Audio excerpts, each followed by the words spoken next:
All right. Hello. So I moved the camera a little bit, and hopefully it works a little bit better this time. Um, yeah. So, like I said, the setup is stream laptop here, game laptop here, connected to the big screen TV because this is an old game, and that's how you have to work old games sometimes. So, this is definitely a story-heavy game, so I'm going to do a little recap at the beginning of each stream just to kind of catch new folks up if they haven't seen it. Yes, it is adventure time. Not adventure time, but we're going on an adventure and there will be a time of it. So, this is based off Deathgate series. We start off the game with two spells. We could heat things and cool things down. Our mentor, new mentor, I guess now, broke us out of the labyrinth, which is the prison for all the different icky things that were trying to kill our race, the patrons. And we were imprisoned by the Sartans, who destroyed the world. So what we're trying to do is build the world back together again. Currently, we're on the world of air, out of 4 different ones. You can probably guess what the 4 are if you watched Avatar or something like that. Anyways, we helped out some dwarves by pretending, well, not pretending to be a god. After a little bit, anyways. We got these glowing elves, kicked off their rock and used a zinger to signal the army, the human army, to capture an elven ship that let us adventure to this, I forget the name of the city we're outside of, but where the Brotherhood Tower is, that might have some information about the Sartans, which is ultimately our mission on each of the realms that we go to find out information about the Sartans, where they are, and how to get to the next world. Because right now, we're stuck in the world of air until we can find a way to get to wherever we find next. So, that's our brief little recap. And let's get started. So, the ship's deck overlooks a small city. The rope ladder drops to the ground and stairs lead elsewhere on the ship. Let's see if we can go up. The whole group of soldiers is gathered in small quarters to play cards. You can't even fit through the door. Well, what about going down? This was the slave galley. It's empty now, but filled with King Stephen's men when the ship was in motion. Probably without the chains, though. Better thick and sturdy. The oars, the wooden devices poking from the hull, are not exactly oars. They control the attitude and position of the ship's wings, which navigate the vessel when aloft. Because that's elven craftsmanship, which is crappier than the craftsmanship we have. All we need to do is steer, and we have... Basically, we're in a fighter jet compared to their, I guess, World War II bombers, I guess. I don't know. Anyways, we also have this room to the left that still has this strong box that we cannot open because of the lock. Already tried the shear on it. It's too rusty to break open, and we could try to heat the lock. Someone messaged me, asked me if we could heat it and then use the shear. Let's do that, because, I mean, that makes sense. Maybe make it soft enough from heating it up. The lock gets hot, but not open. Well, let's try if we can do it now. Okay. Let's try cooling it down, T1000 style.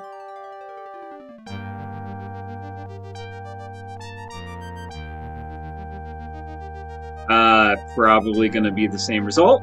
Yep, same result. So, won't be the lock that breaks. Probably our shear, which we still have. Who knows when we'll, use it again. So let's go ahead and actually venture off into the city that we're pocket outside of.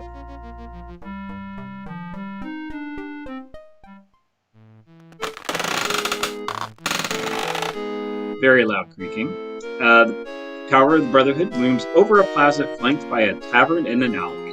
A child plays quietly to one side. A sign hangs over the tavern's only door. It reads, "The Devil's Workshop."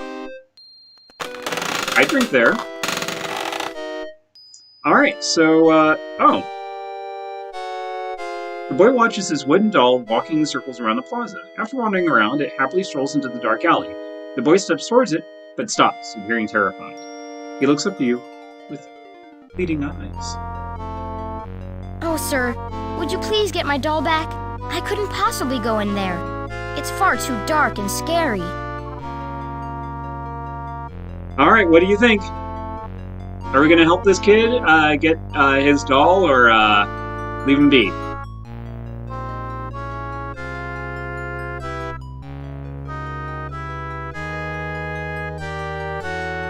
I know what I would do, because I'm neutral good.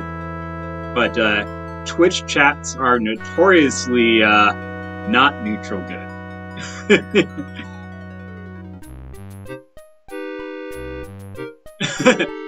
Kid needs to grow up? Okay. Okay. Alright. We'll be, no and yes. Okay, we'll do the neutral-ish option. You want me to go in there? What's it worth to you? I would give you anything, but the doll is all I have. Please, good sir. I wish I was as brave and strong and kind as yourself, but I am not. If you do this for me, I will be in your debt forever. Yeah, maybe not this time, kid. Let's move on. The house looks expensive, more so than even its closest neighbors, but it is also abandoned. It's a combination manor and fortress. It suggests an owner who is both rich and paranoid. Can we open the door? Nope, security locked against people just like you. As in me, not you. You guys are great. Alright, well, probably can't do anything here. We don't have an open lock spell yet, so... let's, go back to here. Oh, they're still standing there sobbing. A waif is standing there sobbing. Please help me get my toy back, good sir. It would mean the world to me. Oh, no. We have other places to go. The Devil's Workshop has a large, dirty common room populated by people you'd never want to meet. So, hello, Toughs. Hello, fellow Toughians. How are you? Two men look at you, then at each other, then start laughing. Weldon takes out a sharp knife and fingers it. You decide to leave them alone. Probably a good bet. Hello, barkeep. What can I do you for? Yes? How can I help you?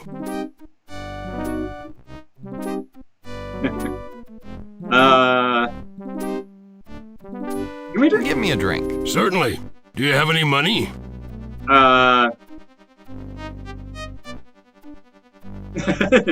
Bravado. Of course I do. Do you think I'd ask if I wasn't prepared to pay? Very good. Let's see your stash. I had it right here. Someone stole my money. Hey, who here stole my money? Keep your voice down.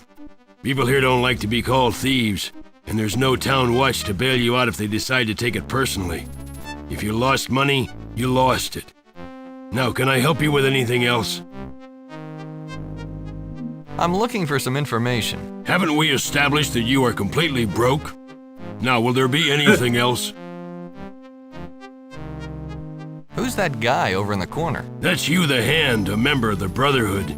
He's been sitting at that table on and off for the last few weeks. I think he's scouting for prospective new members. A bunch of cutthroats have approached him about it, but he's turned all of them away. Some violently. I think he's looking for something special.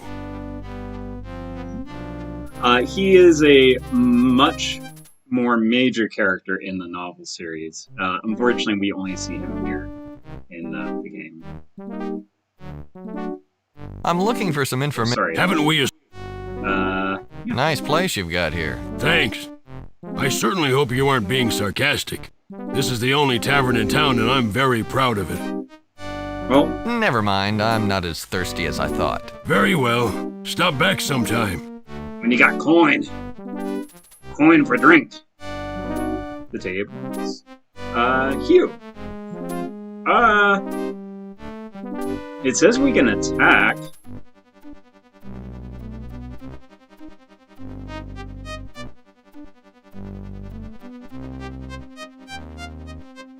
Sure. Let's see what happens.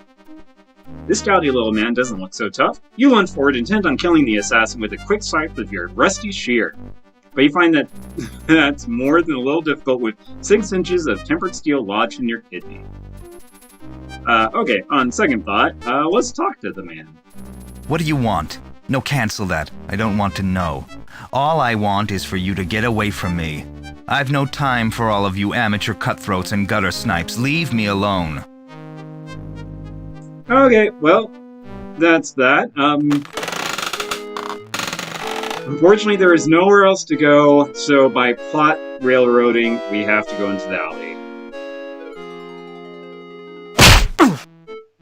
You wander into the dark alley, spoiler alerts, but chasing after the scuttling toy. Its tiny legs don't move particularly fast, so catching it isn't a problem. When you pick it up, you catch a glimpse of broom markings carved into the wood. But before you get a chance to examine them further, a heavy rope net falls from out of the shadows. A child who, not a moment ago, was crying over his lost toy, jumps on top of you and beats you relentlessly with an iron bar until you collapse on the ground. He starts to rifle through your clothing, grabbing any objects he discovers.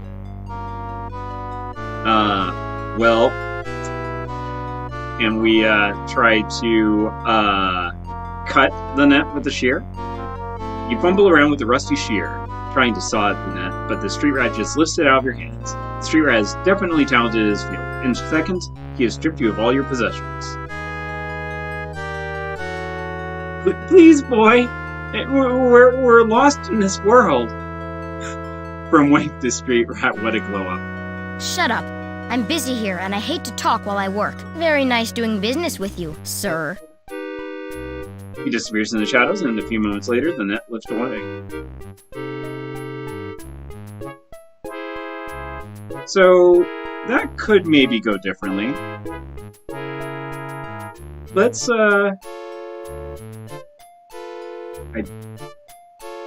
Yeah, you start to wander down the alley, but end up splashing progressively through progressively deeper puddles of some unidentifiable liquid. Really don't like what it smells like, though, so you turn back before you get snow. The Tower of the Brotherhood looms. Oh yeah, come across the street rat, sitting on the streets and examining his newfound wealth, your possessions. He looks at you, smirks, and dives into the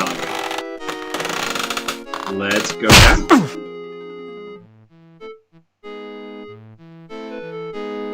Well, you know what? We're not that much of a fool. We have a certain spell that we should have used on the first time, but a newer spell that we have.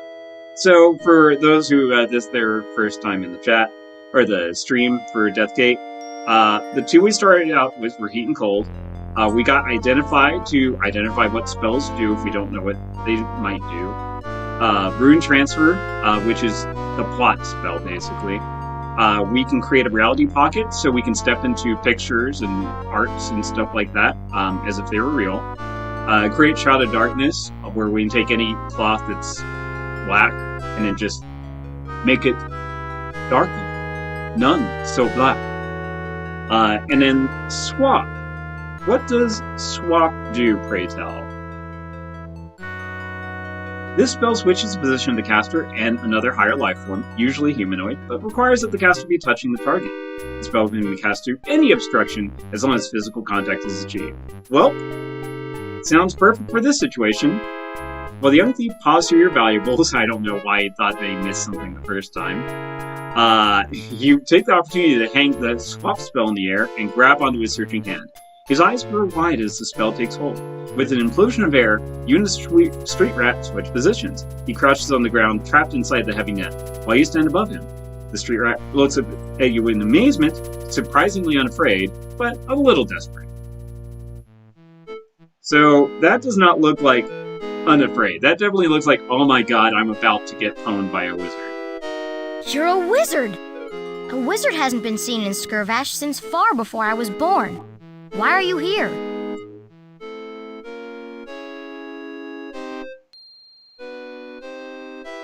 Yeah, let's go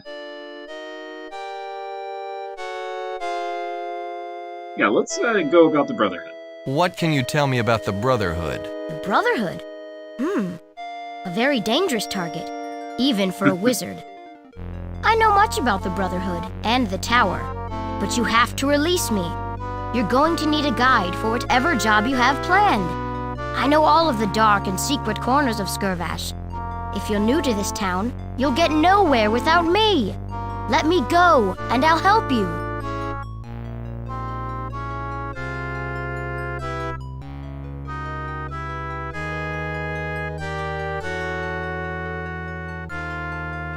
Sure. I've got no reason not to trust you. You just led me into a trap and tried to steal everything I had. That's what I do.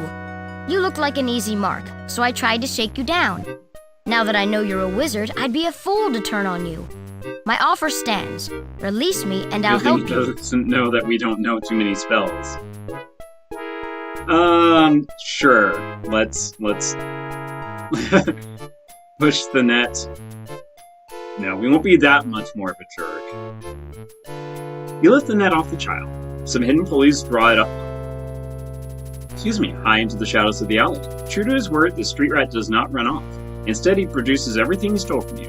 Then, shuffling down the alley, he flips aside a greasy blanket to reveal a hole in the wall. He enters and motions for you to do the same. No. Oh, okay, never mind. I thought they were getting into trash. Alright, well, let's go down there. Do that greasy blanket. I like his bravado. This dirty chamber isn't much bigger than a crawl space. It's crowded with the street rat's possessions. Yeah, we're gonna take this pry bar here. You snatch the iron bar from the ground. It's no stranger as the street rat formally introduced it to your face back in the alley. When the boy sees that you've taken it, he starts to say something, then stops and looks very embarrassed. Yes, we're gonna get ours here, kid. I don't care, what kind of thief you are. The piles contain a wide variety of junk, none of it particularly valuable or useful. The street rat must be keeping it for reasons you can't imagine. Survival. I can imagine survival pretty easily. Alright, well, I think the only other thing is to talk with the street rat. I'm willing to help you, but first I want to know what the job is, and what's in it for me.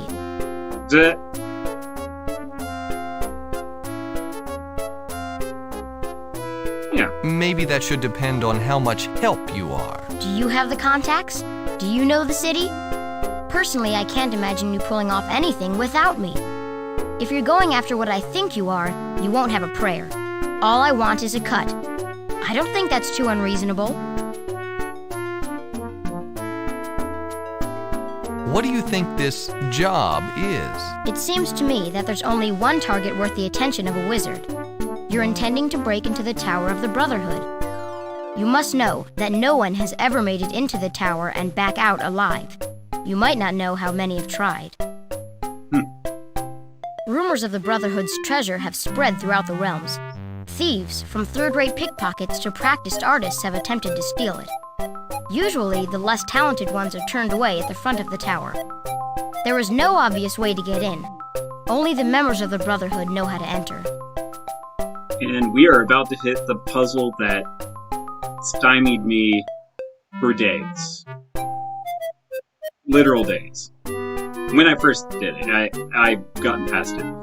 I was tempted to actually kind of go through this beginning part to make sure I remember it properly, but I was like, you know what, let's go through this together. You guys having seen it before, me having not played it in about a year and a half or so. Yeah, I play this every so often, because, I do love the game. Let's see how well I remember this. Some make it inside. Every few months, a new body is found in the town square, the result of another robbery attempt. Usually, the Brotherhood takes care of its own disposal, but these bodies are left as messages to every other would-be thief. In short, no one has ever succeeded. If this is your plan, you're going to need my help. Even a small cut of the tower's famed treasure would set me up for life. Okay, so you think you got the plan. You kid can succeed where hundreds of other wannabe thieves. Okay, sure. Okay.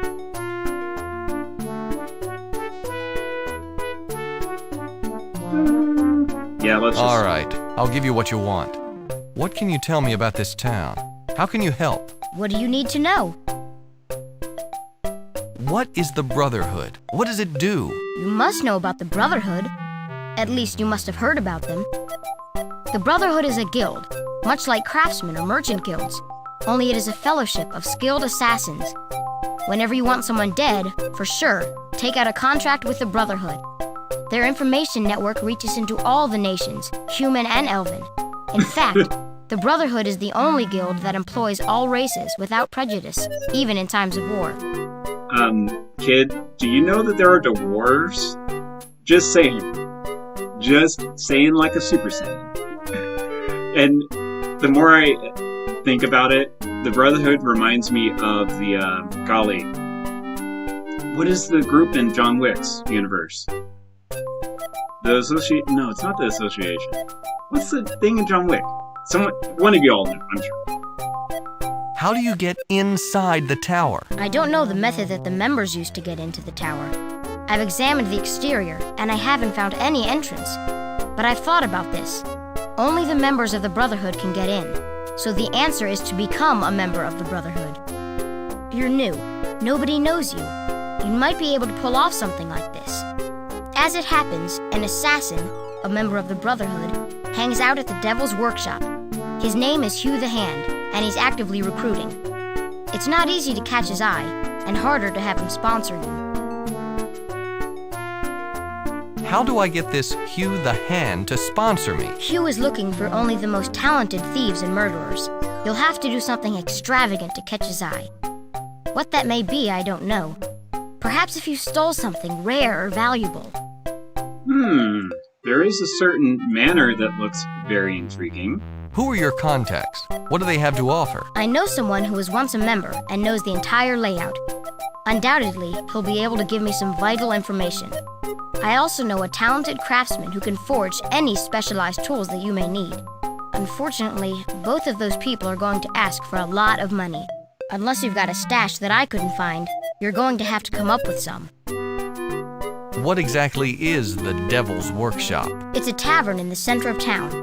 Low-life scum throughout Skirvash collect there to meet contacts, do business, and get drunk. In fact, the workshop's bartender is the most successful fence in town. The fastest and cleanest way to unload stolen merchandise is by selling it to him. All right, that's all I need. I'm ready to go. Very well. In order to help you any more, I'm going to need some upfront money.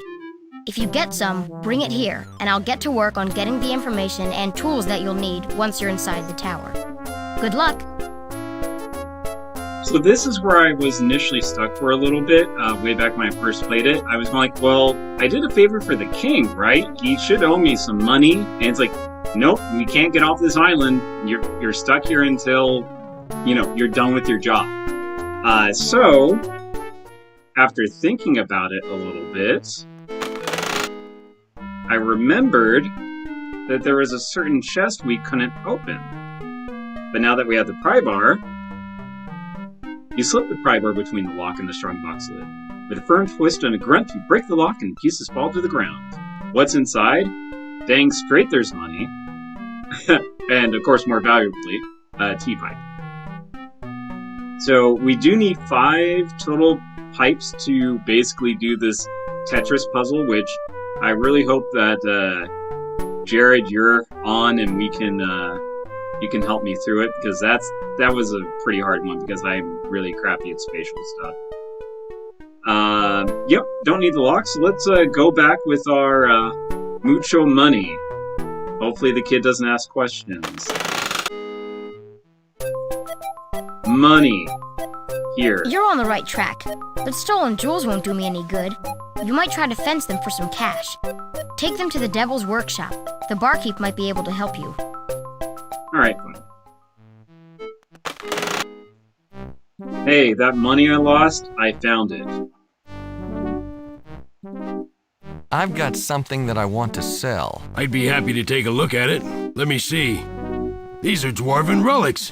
Where did you steal these? They'd be worth more if there wasn't a glut of dwarven artifacts right now. Of course.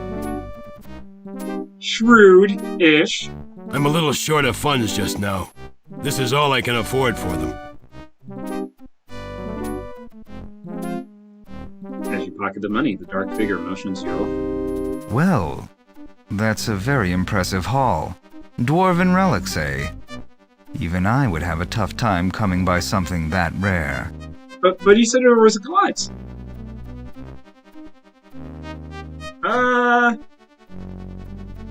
Well, let's not insult the man that we're trying to get to sponsor us. Yeah. I admit it took a little doing. I like you. You don't reveal too much in casual conversation. Let me introduce myself. My name is Hugh the Hand. I represent the Brotherhood and I'm currently recruiting new members. I'm impressed by your style. Would you be interested in joining?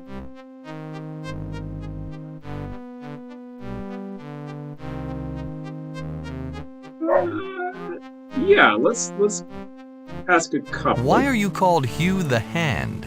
Because of my rank in the Brotherhood. An initiate starts out as the sheath. Later he becomes the tip, the blade, the crosspiece, the hilt, and eventually the hand. Only one rank is higher than mine, and that is the arm. Chang currently holds that position, and she has held it for many, many years. Why would I want to join? For a variety of reasons. The membership provides quite a bit to its members. It assigns the contracts and makes weapons, information, and healing available. For that, the Brotherhood requires a stiff tithe. The alternative is to continue operating without a membership. But now that you have drawn the Brotherhood's attention, we will make sure you don't encroach on our business. Unfortunately, anything you do will probably encroach on our business. Therefore, we will be forced to kill you. I hope that makes your choice clear.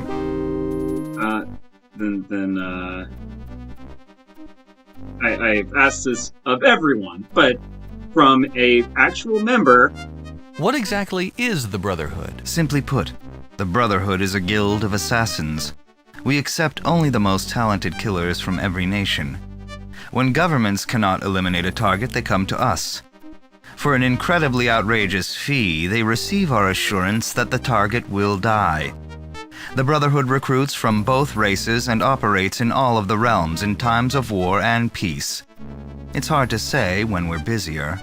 The contracts we enter into during peaceful times are equally numerous, though more covert.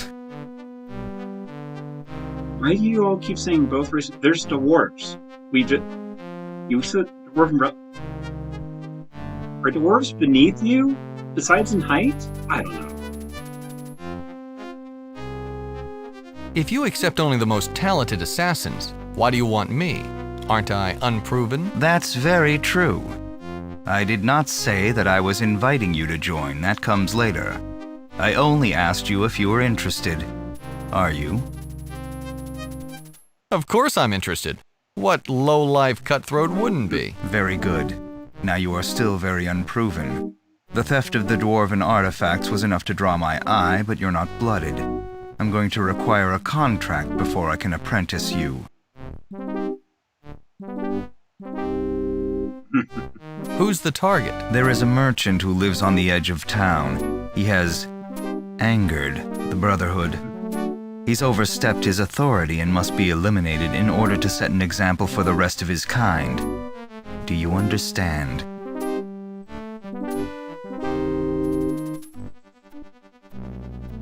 Do you have any information about this man? Certainly.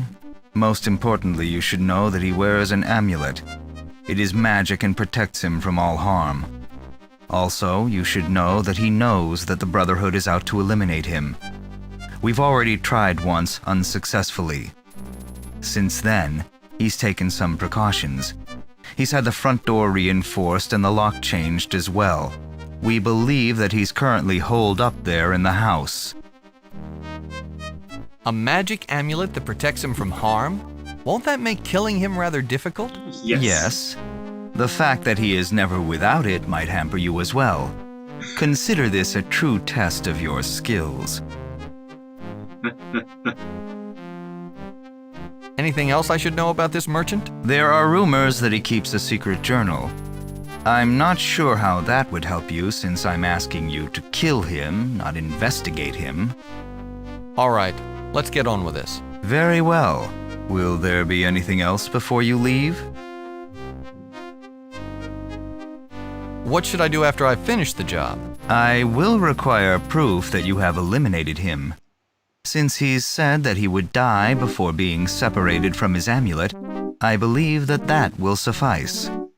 When you have finished, bring the amulet here to me. That should be enough. This sounds pretty serious. Why haven't you taken care of him before? Why ask me? We sent a man out. He didn't come back. If you succeed, then you have earned a place in the Brotherhood. If you fail, then we haven't lost another man. It is as simple as that. Expendability. All right, I'm on the job. Very good. Remember, when you have finished, bring back his amulet. That will be proof enough of his death. Please, don't insult me by running away. It would be such a bother to track you down and kill you. Let's see if you can jump round, sucker. Of course, we're stuck on this island until we finish the job anyways. Alright, kid, I got money. Money here. With this money, I can get the items we need. Alright, this is one of the few times where waiting is necessary. I got him! The information and the lockpick. Tell me about this lockpick. It's custom. There's never been another made like it. Look at it. The lockpick has been designed to open any type of lock, no matter how complex. Only one of the prongs will fit into each lock. Once you've placed that prong inside the keyhole, you'll be able to move it certain ways. Each movement will make a specific sound. According to the locksmith, the lockpick will make a distinct sequence of 3 noises before the lock springs. He didn't tell me what that series of sounds was, but he said it would be the same for every lock. Tell me about the information. I bought it from an ex-member of the Brotherhood. He claims that this parchment contains the codes to open the tower's treasure room. There's no way to verify it without actually getting inside the tower, so I had to buy it at face value. I don't really understand it anyway. I have no idea what the first line, "by their time to die," means. The second line is a list of continents above Skirvash that partially obscure the sun throughout the month. We can't see which one it is at this time of day because the sun is behind the tower. Overall, I don't know how to use this information, but it might come in handy. How much did it all cost? As I suspected, it cost everything I had. Sorry there's no change. Of course. What can you tell me about the wealthy merchant on the edge of town? He was the most prominent and successful merchant in town until a couple of weeks ago. Then he just dropped out of sight. Rumor had it that he had a run-in with the Brotherhood. Maybe it had something to do with the stiff taxes the Brotherhood places on any transaction in Skirvash. I always thought that he'd be safe from the Brotherhood. He has a magic amulet that keeps him from harm, and he's never without it. That's about all I know, except I heard that he keeps a journal hidden away inside his house. I hope that helps, although I can't imagine how. Hint, hint, find the journal. Good work. Expensive, but good. I'll take it from here. Thank you. I think you'll find that in the long run, it will be worth far more than what you paid. Okay, well let's look at this piece of paper. There are 2 lines of text on the inside. The first reads, "by their time to die." Okay. The second line reads, Sharthia, Hestia, Shagra, Yolandia, and Irigast. Aristagon. There we go. Perhaps it's an advertising flyer for the Brotherhood. Okay. By their time to die. Okay. And let's look at this thing. It's a strange-looking instrument with bulges and contours whose purpose you can't identify. With what you paid for it, it better be effective. Well, without further ado, let's do some B&E. Alright, lockpick, show me what you got. You gently slip the lockpick inside the iron lock. After it slides solidly into place, you carefully examine the lock, trying to decide how to manipulate the lockpick to unlock the door. So we can jiggle, turn, push. So I forget again which noise we want first, so it's just a matter of, tick, thunk, clack. You must have done something wrong. Alright. So, clack, thunk, tick. Alright. Let's try it this way. Boop, boop, and boop. Alright. Yeah, this is just one of those things where you just have to keep doing it, and then you'll know in the future. So, thunk, clack, tick. Okay, not that.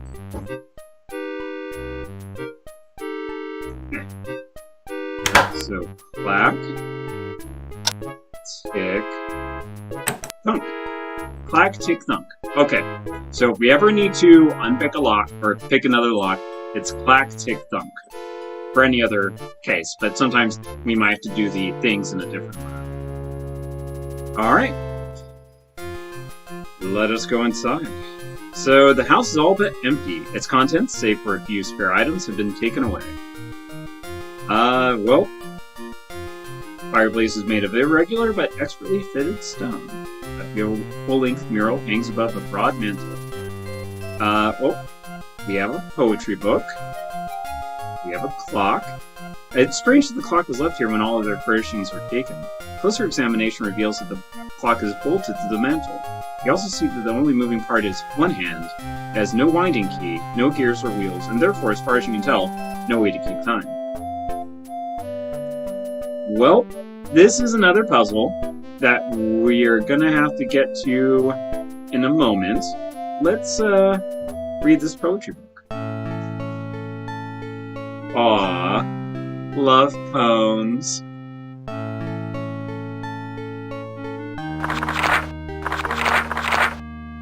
The wind. She lifts the mist. She lifts from the mist in the morn. She breathes the first air of the day. She flies towards the rise as she's born, but dies before she's away. When time comes for wine, she doth linger, and trails her hand in the stream.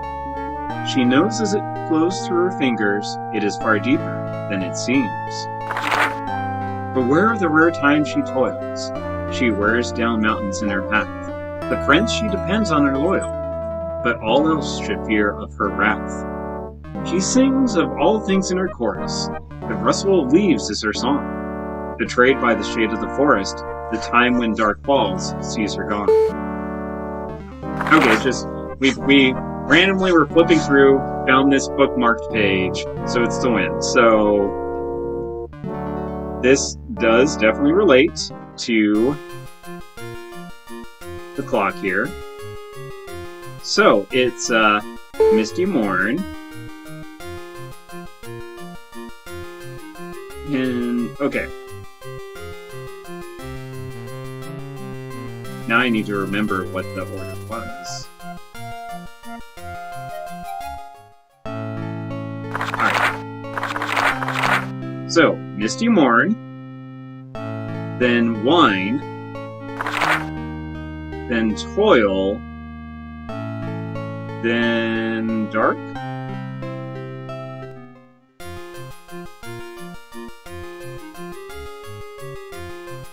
So, it's starting on Misty Morn, right here. So we need to go to Wine Time, then Toil Time, then Dark Time. That's one thing that kind of tripped me up for a while when I first came across the puzzle, because I was going like, Misty Morn is first, why is this not working? And yeah, you have to click on the names, not the little triangles by them. So, one of the stones surrounding the fireplace pops open. Inside the compartment, you discover a leather-bound journal. The hidden journal that everyone keeps talking about that is of no importance whatsoever.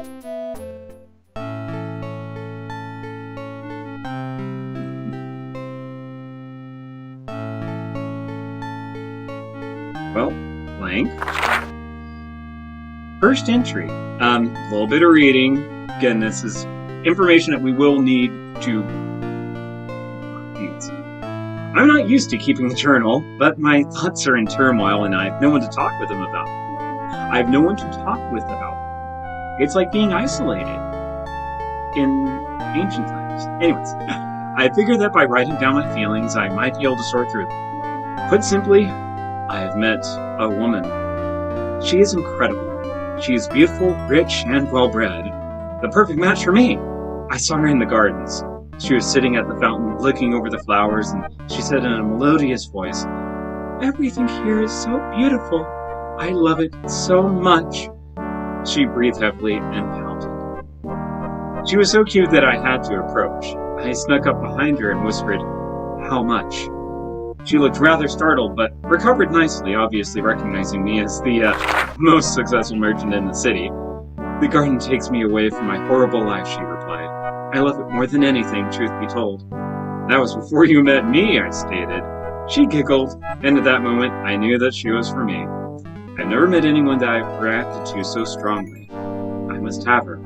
Normally women pursue me. I am the most successful merchant in the city, and the notoriety of my magic amulet is widespread, but I've never invested so much of myself in one woman.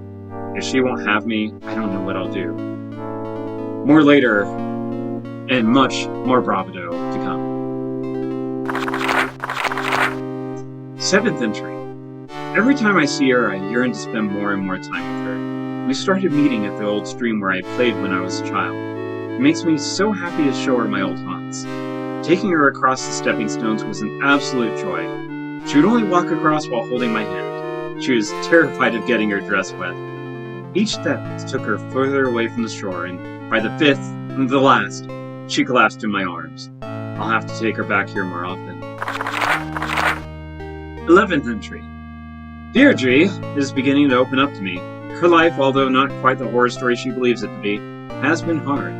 Her father died when she was young, and her mother remarried a cruel man who tries to control Deirdre's life. He doesn't care about her. He only thinks about her dowry, what she's worth. He wants only to preserve her value as a marriage object. She doesn't remember much about her real father. She does recall that he used to read her bedtime stories when she was very young. One especially caught her fancy, the bouncing beans. When I told her that I was read the same story long ago, she smiled so sweetly that it warmed my whole day. I must have her as my wife, regardless of her penny-pinching stepfather. He may ask for the world, but I will pay it. More bravado to come.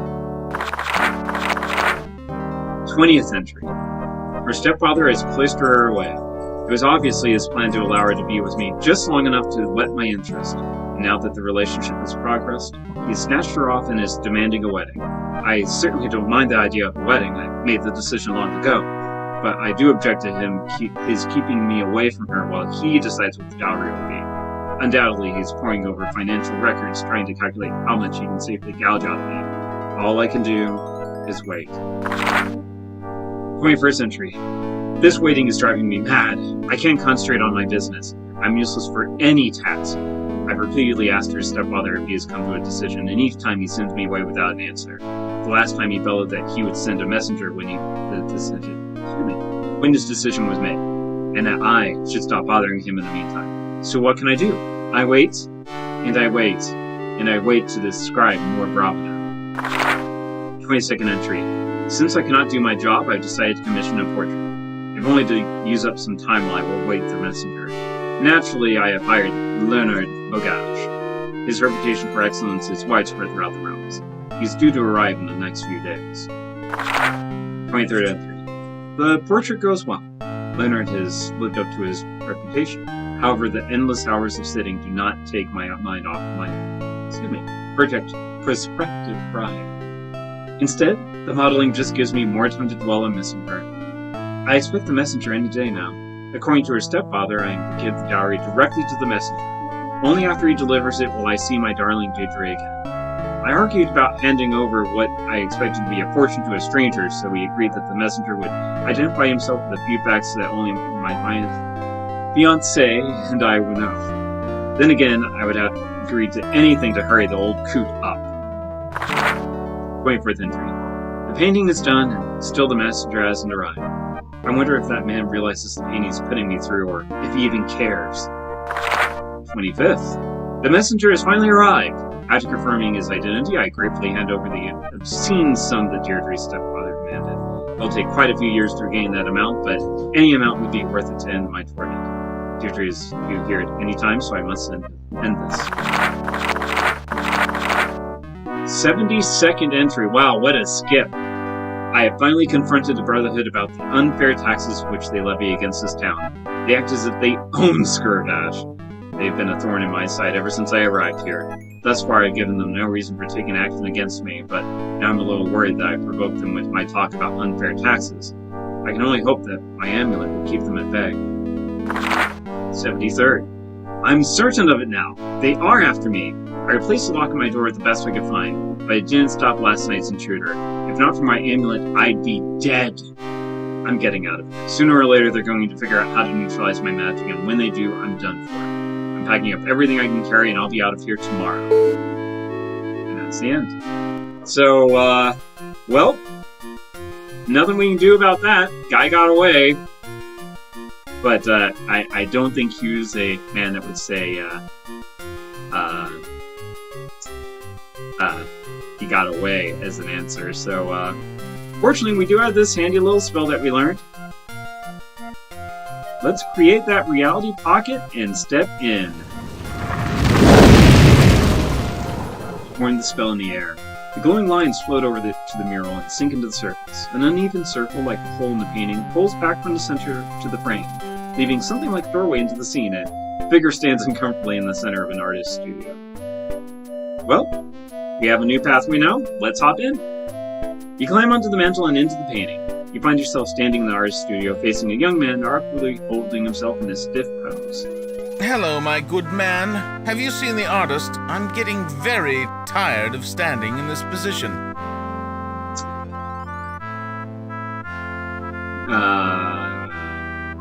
Yes.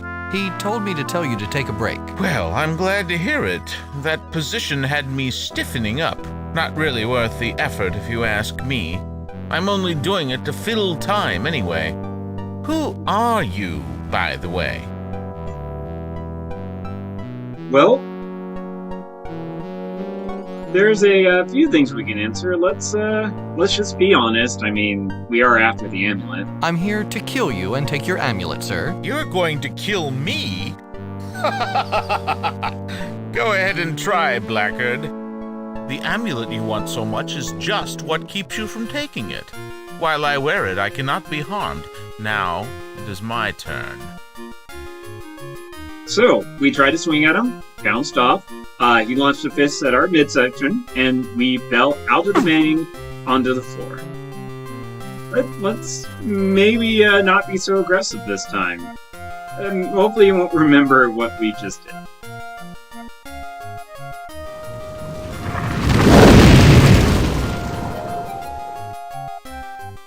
Hello, my good man. Have you seen the artist? I'm getting very... Don't you remember me? Why, no, I don't. I always remember a face. I'm certain I've never seen you before. Well, that's good. Yes. He told me to tell you to take a break. Well, I'm glad to hear it. Well, we should just use our information that we gathered from the journal then. I'm a messenger from your wife-to-be. She sent me with the dowry information you've been waiting for. Oh? What does my little doe want? Yes. It's quite simple. She wants your magic amulet. She wants my amulet? My most prized possession? I don't believe it. How do I know you aren't lying? Do you think I would be so stupid as to try to lie to such an obviously intelligent and perceptive man? Well, yes, of course. However, I must verify this information, as I'm sure you understand. I can't just give away something this valuable to someone who claims to be a messenger from my fiancée. The person she was to send was supposed to know some very personal facts about her, things no one besides me would know. If you can answer these questions, I'll believe you are who you say. First, can you tell me what her favorite bedtime story was? I think we knew. The bouncing beans? Or red. Interesting. Now, tell me this. How many stepping stones were there over the old creek where we used to meet? 3. No, 5. 5? There's only one more. What did I whisper to my lady the first time we met? How much? That's correct. You've answered all of my questions. I have no choice but to believe that you are who you claim to be.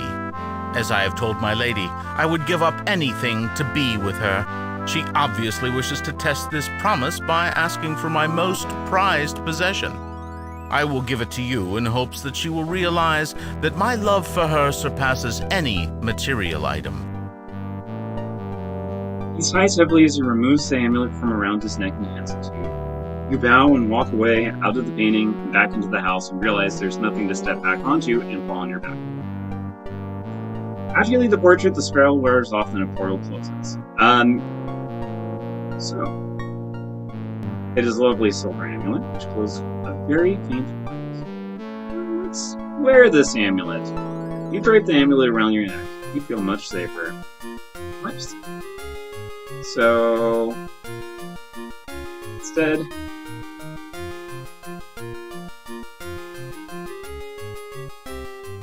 alright.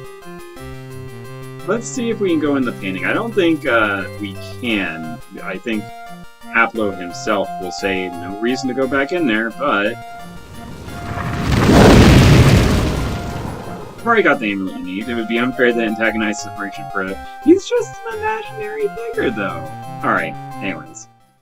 Off we go, I suppose. Alrighty. So, now that we have the amulet, let's try to do that attack thing again. Screaming wildly, you charge you with your shear, securing the knowledge that your amulet will save you from harm. Suddenly he disappears. You look around and see him leaning casually against a chair holding the amulet. You chuckle and mutter something about the whole thing being a misunderstanding, but Hugh doesn't see it that way at all. For some reason he takes it quite personally, and you take 6 inches of tempered steel into your kidney. He loves going for the kidney, jeez. Alright, so that's a funny aside. Like, wouldn't it be funny if I just tried to do that to you? Anyway. Yes? Is there something else? I have the amulet. Here it is. I didn't think you could do it. Now I have no doubts that you're perfect for the Brotherhood. Come with me. He strides to the door, with you tagging behind. He leads you up to the front of the tower, with motions too quick to follow. Rendered in the blink of an eye, he has opened a concealed door. He ducks inside and motions you to follow. This is the Tower of the Brotherhood, my friend. You'll come to know it well. To the right is the storeroom where we keep the key crystals. You'll learn more about those after you've joined. In front is the legendary treasure room, and to the left is the initiation room. It is here that we go. I noticed that you've taken a beating recently. This healing salve should help. A good assassin is never without it. Wait here. I will be back in an hour or so to proceed with the initiation. Try not to think about the pain involved. We won't. So let's look at this. The table is roughly hewn and covered with old and faded stains that look suspiciously like blood. Let's go ahead and push the table. Get on the table and open that up. Climb onto the stained table and flip open the shuttered window. The sun bursts through the opening, somewhat obscured by the distinct shape of the floating continent of Nolandia. So it's kind of weird that this, the whole time I thought it was just nighttime or something, but it's just the tower is that big and it just blots out the sun, as well as this continent helping blot it out. So, Eulandia, let's read that paper again. So, Charthia, Hestia, Shagra, Eulandia, Aristogon. By their time to die. Okay, well...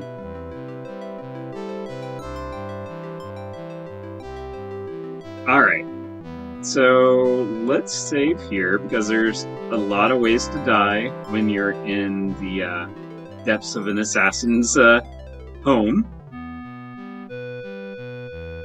The door's securely locked. Well, not for long. What was it? Clack? No, it definitely wasn't that. Okay, it wasn't Tick. Tick was not first. I think that was second. And definitely not Clank.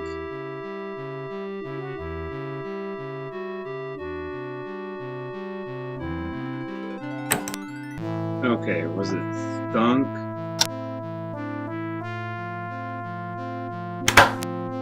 Okay, I think it's Shake. Okay, so I think it's Shake. Full tilt. There we go. Light radiates from a huge gem in the ceiling onto a stone statue of the woman wearing a green crystal necklace. Oh, right. This is when you should have noticed, oh, I have an extra thing in my inventory. What's this doll do? The doll's carved from it's vaguely human, it has 2 legs, 2 arms, and a head, but lacks any specific features. A rune structure has been carved on its back. You assume that it is this spell that keeps it moving. You've learned a spell. What's this, spell? Let's take a look at it. The spell of motion. The spell can only be cast upon things with at least a basic humanoid form. As long as the target object is touching the ground, the spell forces it to walk, usually in random directions. If the object is not suited for such activity, such as has no movable joints, serious damage may result. Sure, let's cast motion on us. You cast a spell on you, but you aren't an inanimate object with a humanoid form, so the spell has no effect. Well, we're looking at a humanoid form right here. Actually, the statue is the exquisitely carved form of a beautiful woman. The green crystal necklace is draped over her shoulders. She stands in the field of light produced by a huge gem set into the sea. Well, if we tried to take this, you reach towards the crystal necklace. As your hand touches the field of light, pain races up your arm. You quickly retract your burning fingers. Well, don't have to spell field yet, so let's instead get this statue to come to us.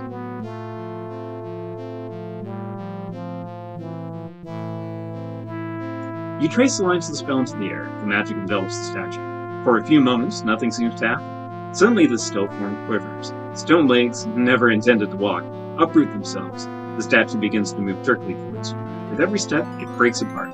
Stone fragments fall away from newly made joints. As soon as it has made its way outside the glowing field, it collapses in a heap. The crystal necklace remains on the statue's neck, but safely outside the killing field. Yoink! Grab the crystal necklace from the neck of the statue. The necklace is made up of 6 long green crystals spun together in a loop. I don't need to wear them. So, this is the puzzle that got me stuck for a while. Maybe because I'm dumb. Okay.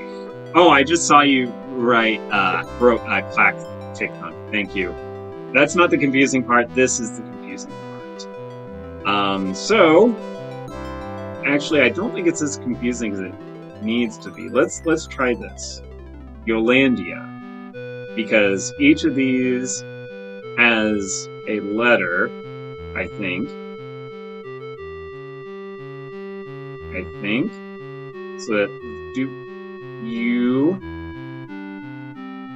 is there an L?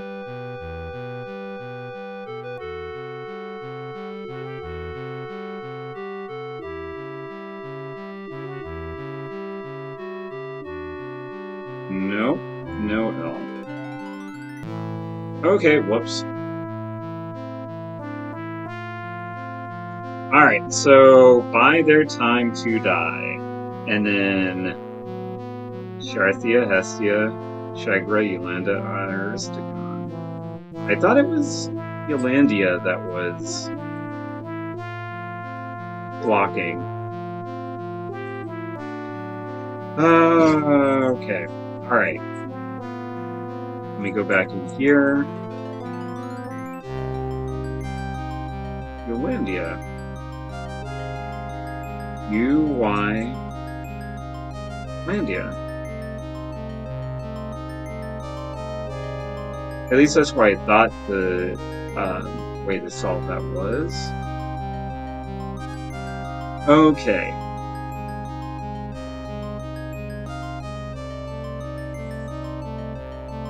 Is there a Y? Oh, Topaz Opal? Okay. Where is Topaz? Okay. Never mind. I'm just... Thank you. Again, I'm not the best at puzzle games. Thank you. Thank you, Jared. Alright, the opal hand slides into the wall and then pops out again. You hear a quiet rumble like hidden gears turning. Slowly, the wall splits and swings open to reveal a hidden chamber beyond.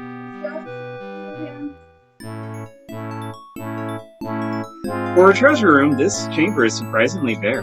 Its only distinguishing feature is the platform in the center. You step onto the wide platform. To get a better view of the entire room. So let's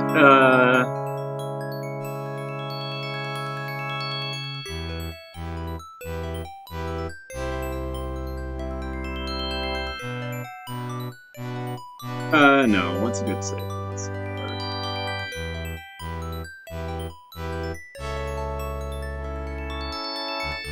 Okay, alright. So that is a conveniently looking gutter, so to speak. Let's go ahead and put this on. You lay the crystal necklace on the pedestal into the indentations that frame the flattened top. Light erupts from the pedestal and soon envelops the entire chamber. When your eyesight is cleared, you notice the room is filled with treasure. Coins and gems, of course, but also ancient artifacts of inestimable value. Alright, well... Look at the treasure. Miscellaneous treasure is strewn about the room.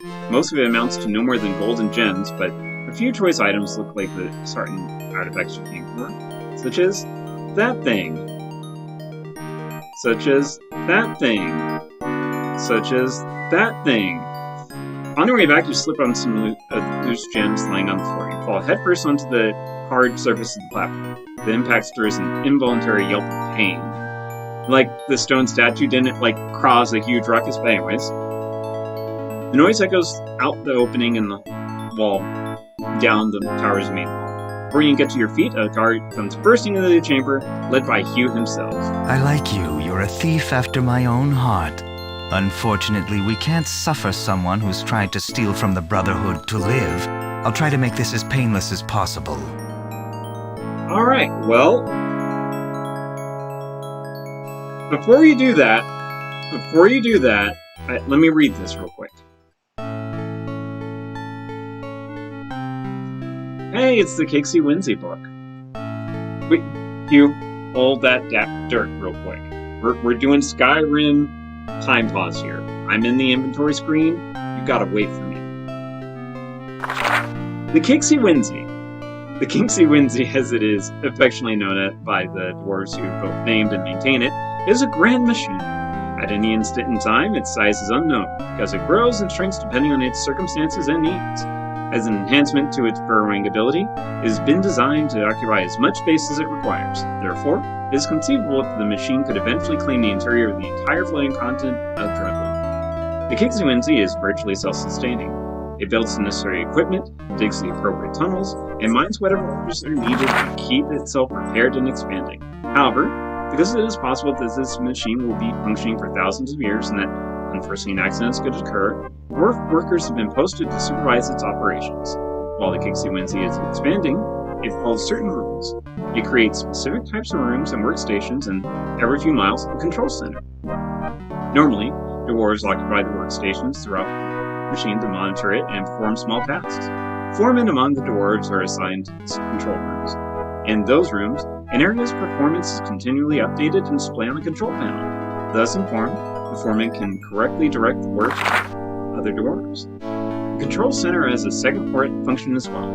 Generally, the Kixie mines the ores that it requires. There may be times when a foreman decides that specific ores needed to repair the Kixie are not currently being mined. In that case, foreman can direct the Kixie to modify or, more accurately, append to its behavior. Each control panel has a compartment specifically designed for such a situation.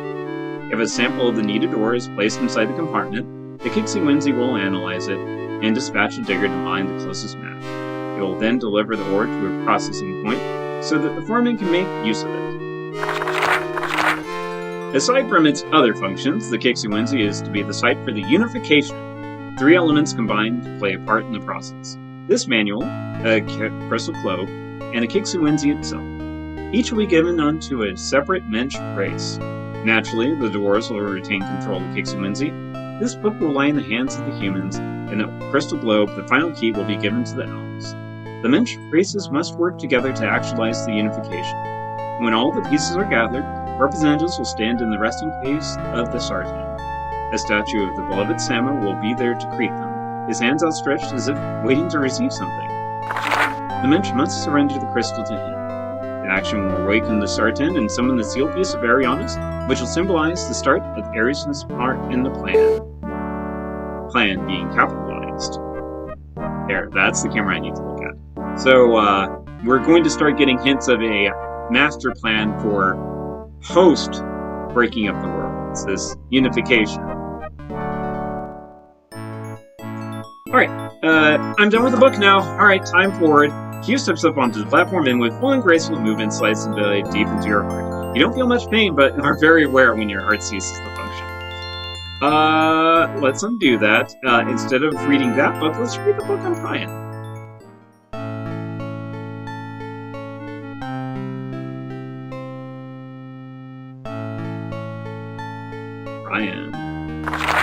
And actually, instead of reading that, I do need to actually read that to get the runes. So, remember reading that part last stream? Anything that you put on here will make all this appear. Anything that you take off, or whenever you take it away, everything disappears. You snatch the Kree crystals from the pedestal. This causes the contents of the room to be transported back to the space between realities. Fortunately for you, this doesn't include the person standing on the platform. Unfortunately for Hugh and the guard, this happens to include them. Wearing expressions of disbelief, they fade away along with the remainder of the treasure.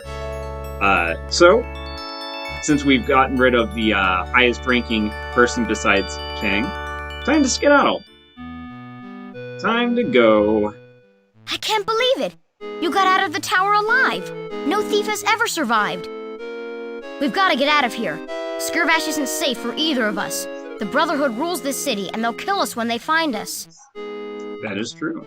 You race back to the elven ship with the street rat in tow. King Stephen's troop captain hauls up the rope ladder as you climb aboard. You'll hand signals from the captain send the crew scurrying, and shortly the ship lifts off.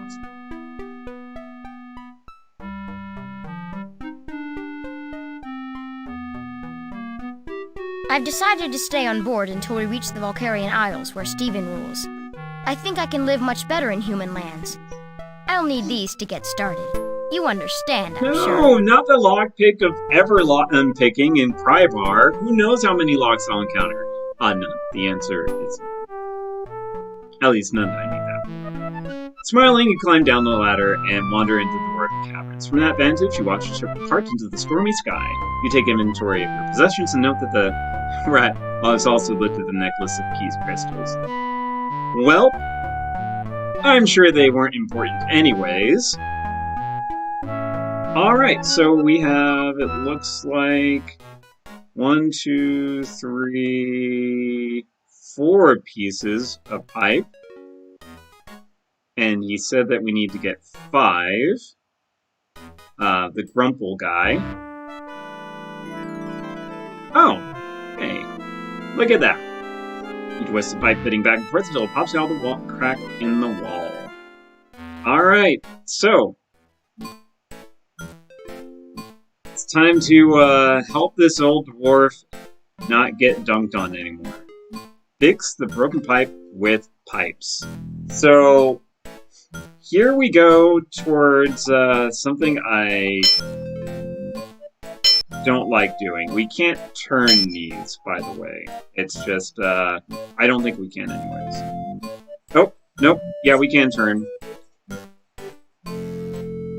We can turn and flip and all that stuff.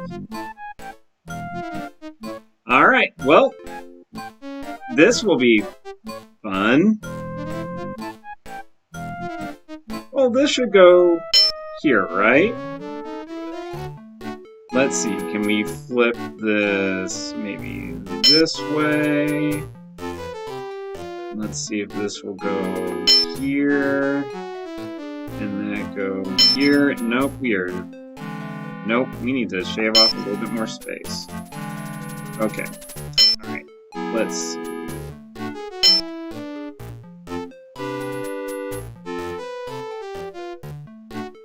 Nope, that's gonna... I think we're gonna need to... put that here, maybe?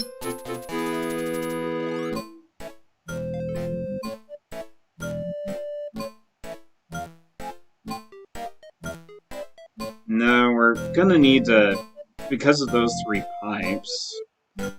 Because I think we could fix it technically in 4, maybe, but... Let's see.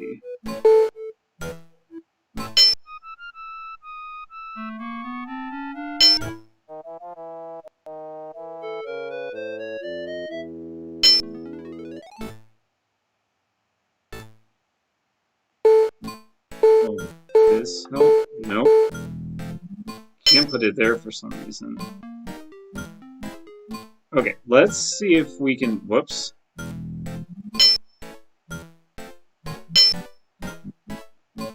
Because that should work. Okay.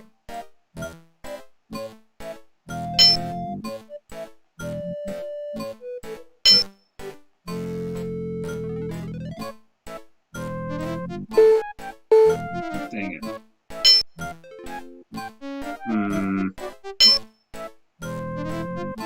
Sorry, this is part of where...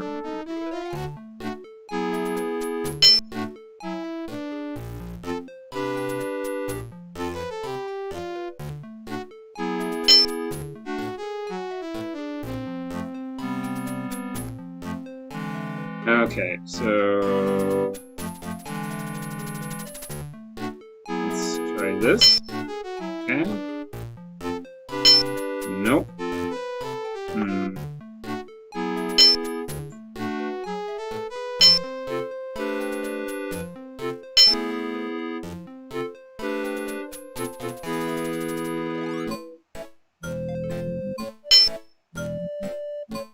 Wait, maybe that? Nope. Maybe, nope. Nope. Okay. Okay. I am not good at spatial figuring outness.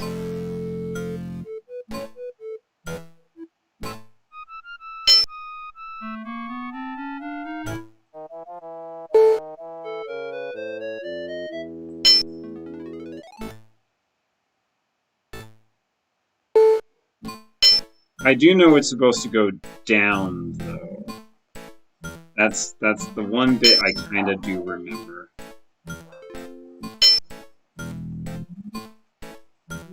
Maybe this? Maybe, dang it.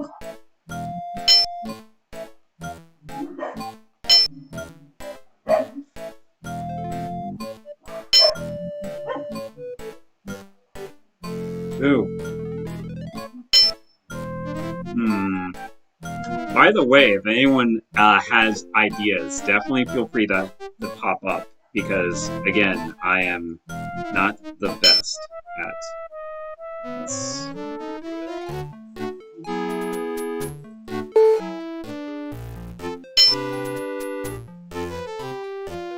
Maybe it is. I don't know. We'll see. Yeah.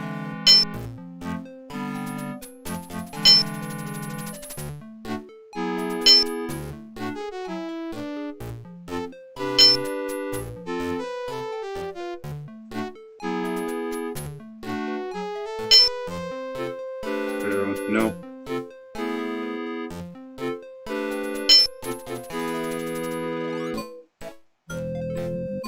Oh, I'm probably gonna need to do this for some of them.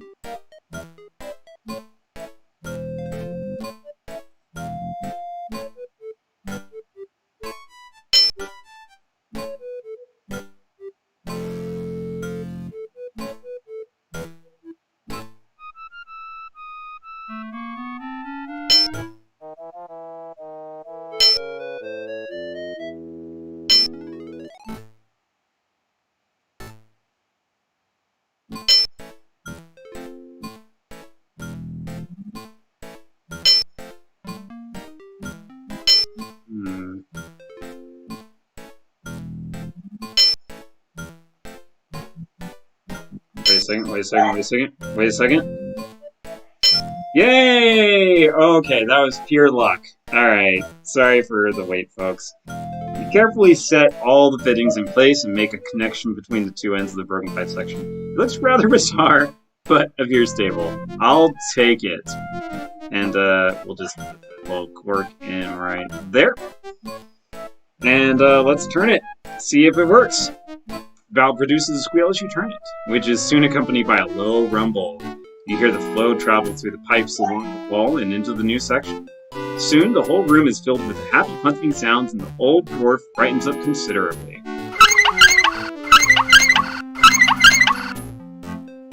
Alright. Let's see if he has anything else he's grumbling about. Nope, same thing. Alright. Now what do you want? Did you notice that the gods have left? I did hear some yelling and stomping, but I just screamed for those stoneheads to keep it down. Is that what the commotion was all about? Well, good riddance, I say. They were a no-good bunch of charlatans anyway. You agreed that once the gods were gone and the pipes were fixed, you'd answer my questions. That was our deal, I suppose. And since you did fix the Kixie Winsy, I guess I could spin a tale or two with you. What was it you wanted to know? I'm looking for a piece of the world seal. It's a hexagonal piece of metal with a symbol etched onto it. I thought you might know where I could find it. I don't remember any world seal. The only thing that comes close was a big statue I found years back in a chamber in one of the old tunnels. Carved into the base of the statue was a symbol framed by a hexagon. Something like the one you describe. Where was this chamber located? I found it when I was tracing a mineral vein that the Kixie Winsy was mining. But since the Kixie Winsy filled up the tunnel leading to it, I've forgotten precisely where it was located. If I had one of the old maps, I might be able to locate it. But I doubt such a map even exists anymore. Well, if such a map did exist, where would I find it? That's a tough one. I suppose you might find one wherever you'd find any of the ancient documents, but nobody reads them anymore. The map could be anywhere, or it could have been destroyed. Those papers were pretty darn old. Or it could have been accidentally in my inventory for, the last stream. Can you tell me about the Mangers? The Mangers created the Kixie Winsy. The dwarves worshipped them before the gods showed up. Some say that the Mangers would have been with us still, but something happened. Come close. I found a chamber that contained a statue of a Manger. It was surrounded by crystal blocks with big people in them, much like yourself. I tried but couldn't open the blocks. I think those people inside, they were Mangers.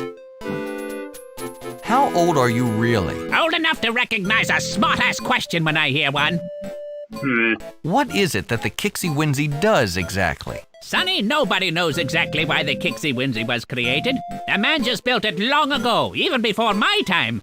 According to the legends, the Manges intended the Kixie Whinsey to take care of everyone, of all races in all realms. And before you ask, I don't have any idea what that means. That's all. Thanks for the help. Yeah, sure.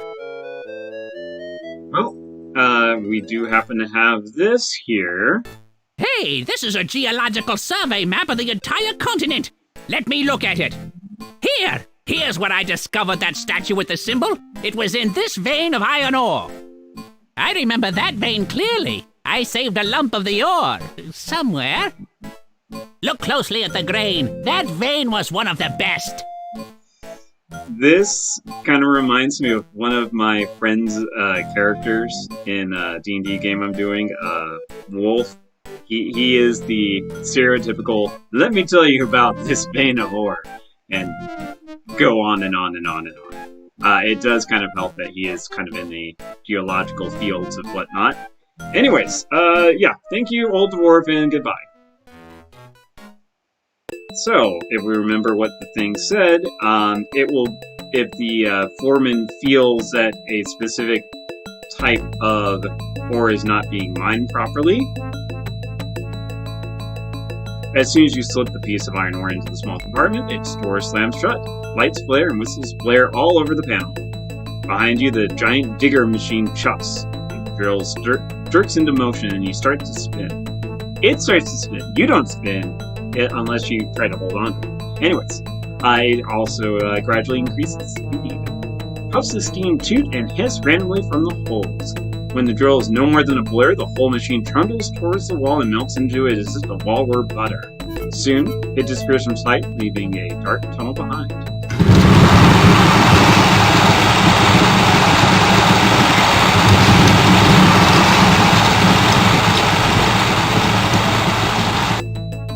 Alright, well, before we go further, just want to read this book here. Prion. And this is my favorite world of the places we'll go to. Prion, it is our hope that the reader has some acquaintance of the design and motives of the plan. But should that not be so, we here offer a summary of events transpired, events in the making, and events still to come. Disorder reigns in the wake of the ongoing struggle between the Sartan and those dirty patrons. The Mensch no longer know to whom to pray. A misguided few have actually begun to align themselves with the malevolent machinations of the patrons. By the way, if you're new to the stream, you're a patron. If not for the patrons' inherent distrust of alliance and the haphazard nature of their efforts, they might have already claimed victory. And yet, the balance of power is shifting, and something must be done.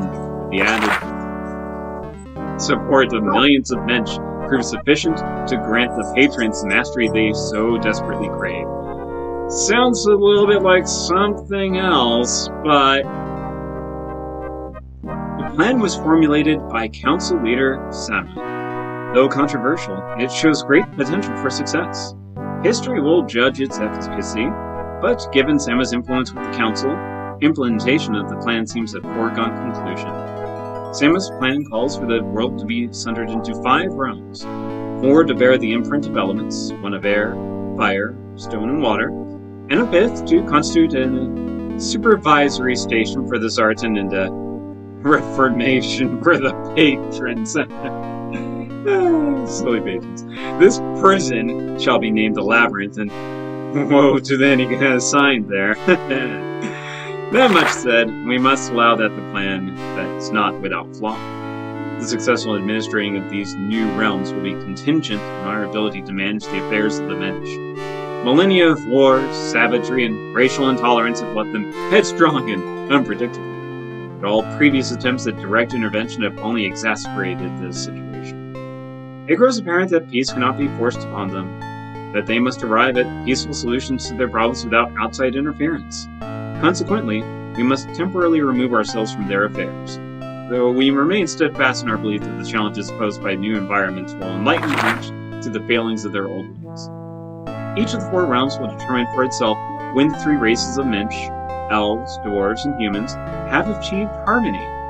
When that occurs, the Sartan will reveal themselves, for the purpose of leading the Mensch into an even grander future.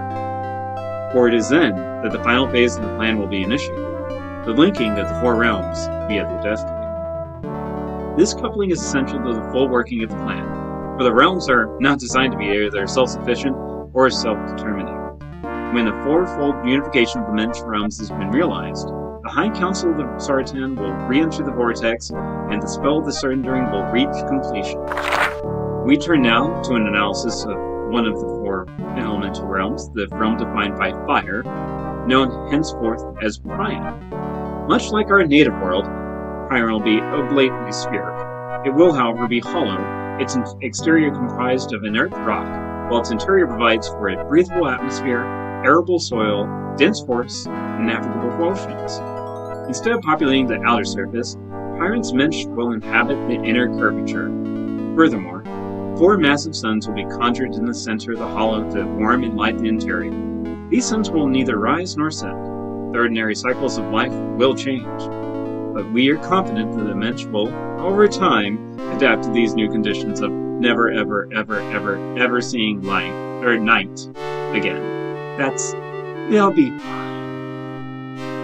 After Prion has been forged, we will fashion a structure called the Citadel, whose purpose will be to funnel power through the Death Gate to the other realms.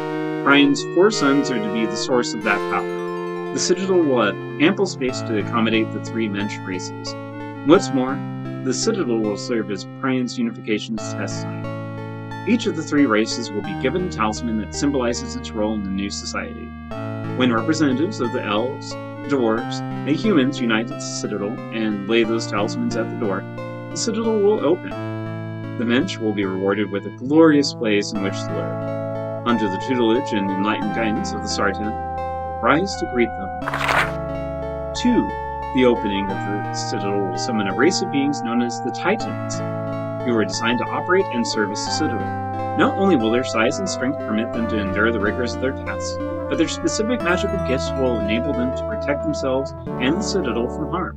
However, to ensure against the Titans using their endowments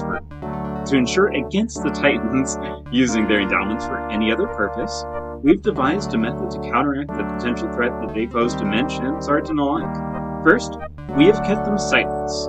Second, we have rendered their otherwise normal hearing responsive to a sequence of sounds, a string of fraction tones, that is unlikely to occur naturally.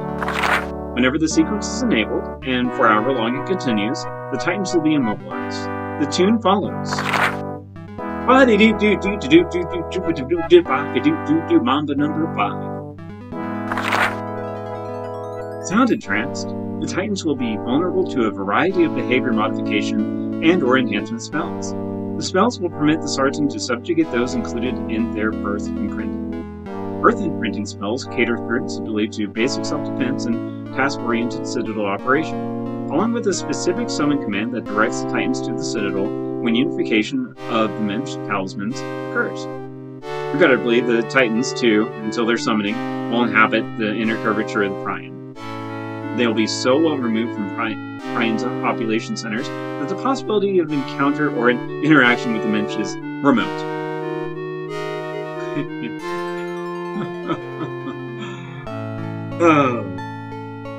This concealment is more for the sake of the Mensch than the Titans. Faced with such an intimidating foe, the Mensch might be quite to attack, and an attack against the Titans or the things under their care would only enable their very capable self-defenses, resulting in the maiming and killing of some or all Mensch. Well, that will certainly come into handy, I'm sure. Alright, let's follow that tunnel. A tall statue of a Sartan is surrounded by crystal caskets. A roughly hewn tunnel runs off to the west. Let's look at the statue. The statue of the robed Sartan, much larger than life, lords over the room, his hands outstretched as if asking for something. Well, of course, the first thing that we do to any of our enemies, let's break it. Shows you for imprisoning us. The statue wobbles a bit as if it's about to walk, but it stops. Perhaps the statue is too high off the floor for the spell to take effect. Dang it. Fine. Whatever. So, it's asking for something. The crystal globe, said the book. So, yeah. Gingerly, you place the crystal globe in the fleeting hands of the statue. As it clinks into place, the statue's eyes alight with a blue fire. Shafts of light pierce down through the globe. Internal facets distort the light as it passes through the crystal, so that when it is emerged from the other side, the light outlines a hexagonal shape on the ground. The ground shakes. The section of rock floor outlined by the blue light melts away, and Arianos' seal piece rises in its place. Suddenly, the crystal coffin opens, revealing hundreds of Sartan, all very dead. The entire experience is rather macabre.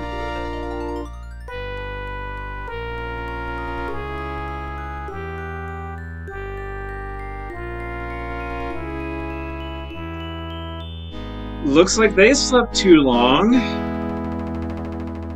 Every one of the coffins is filled by a Sartan body. All of them are as dead as doorknobs. Well,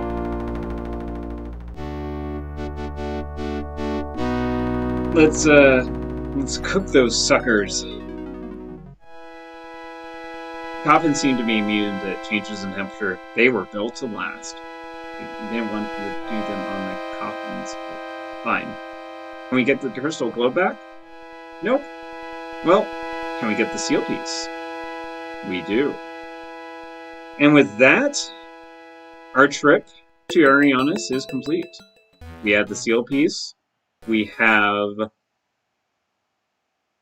a rune showing the next place we need to go.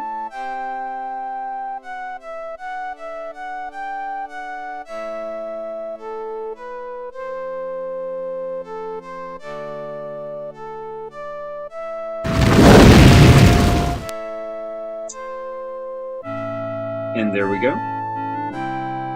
I know this is a little bit of a shorter stream, but I don't want to start mid-world, because this is definitely kind of a tutorial of magics and puzzles and stuff like that, because everything gets a little bit more intense as we go into each world, for sure. So, this is the end of the first of the 4 worlds. We'll go ahead and use our steering stone to head back to the Nexus. As we approach the Death Gate.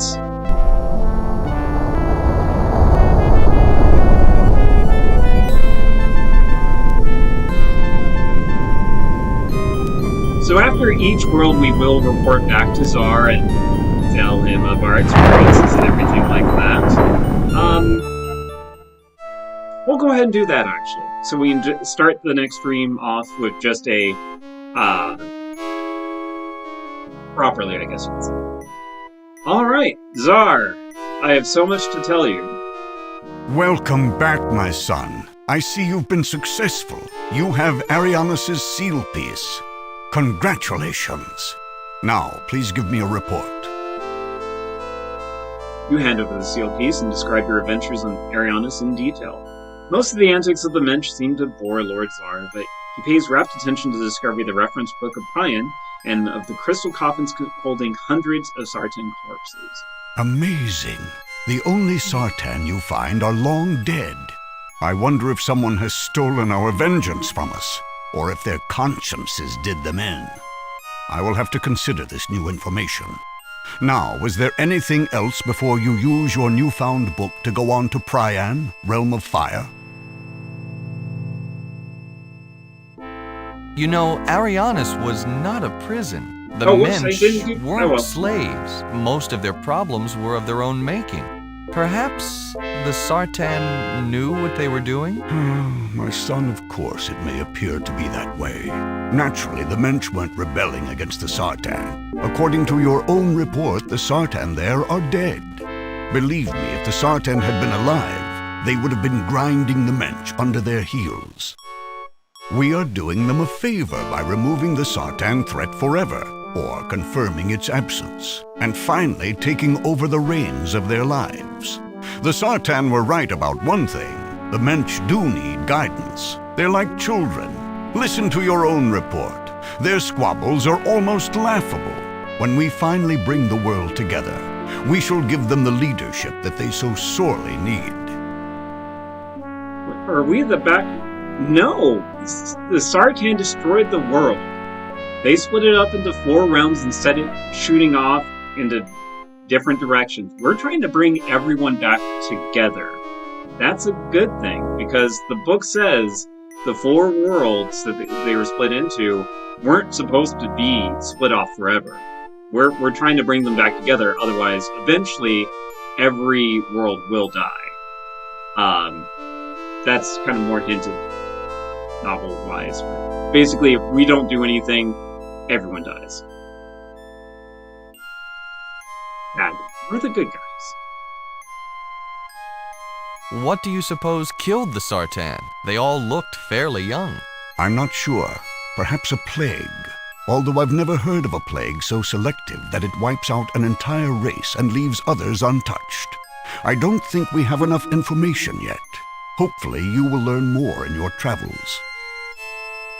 Can you tell me anything about your research? The book I'm reading now is titled The History of the Sundering.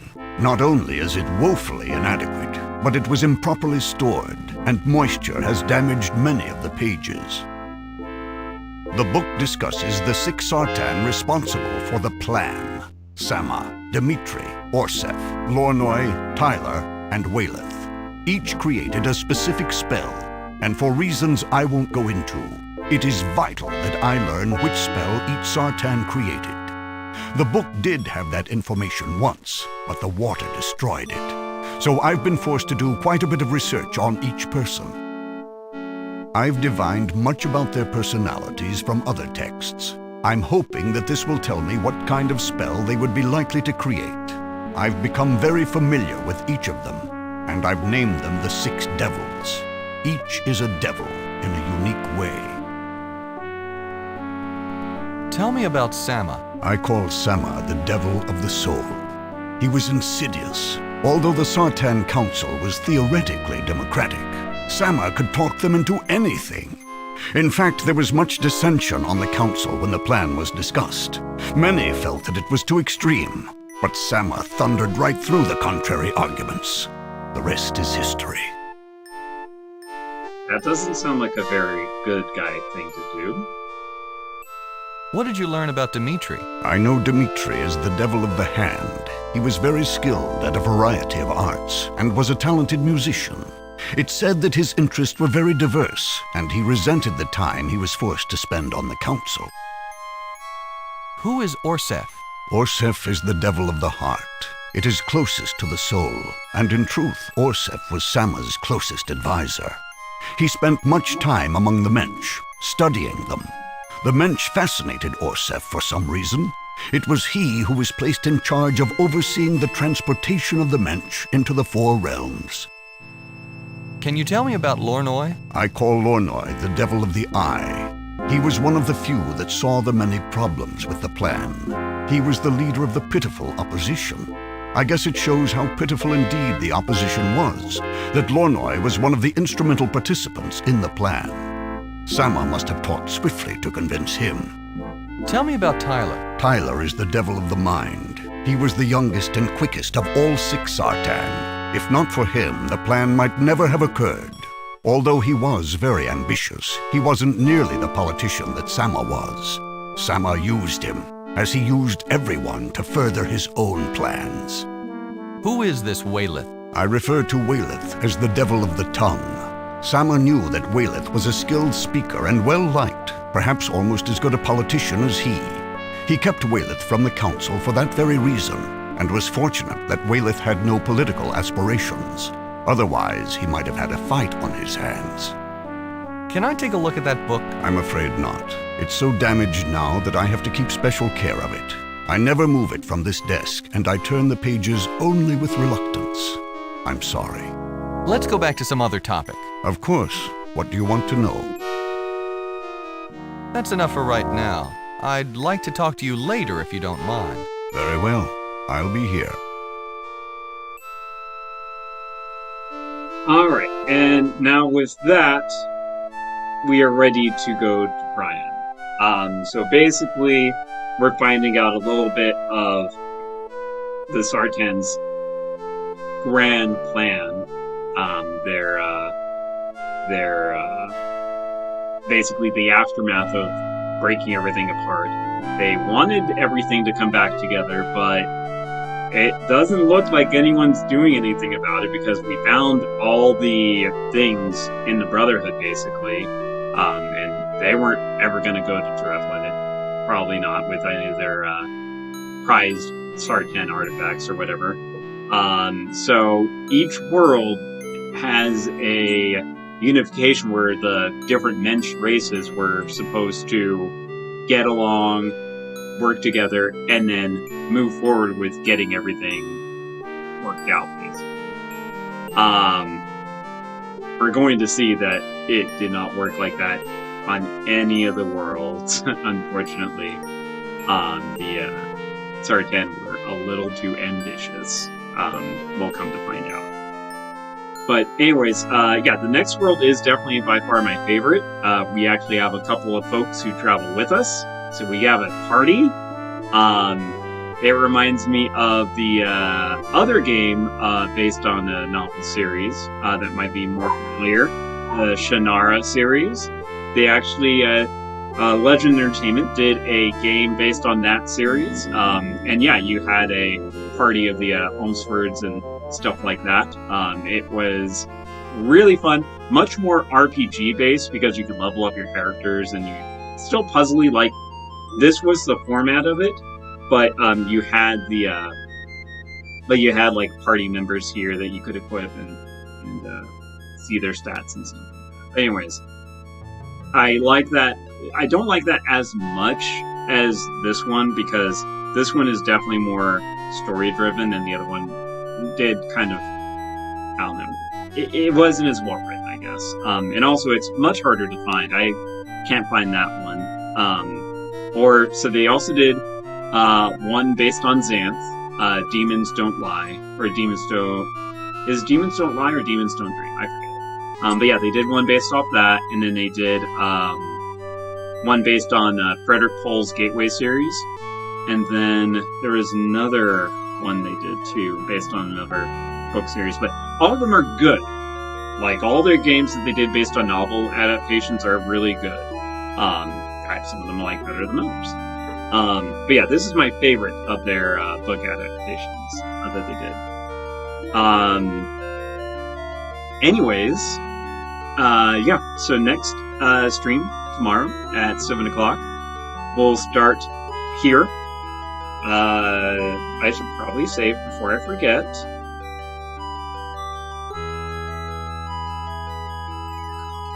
Yeah, so we'll head on to Pryan, see what that's all about, and maybe you will also enjoy it as your favorite of the four worlds that we will venture to.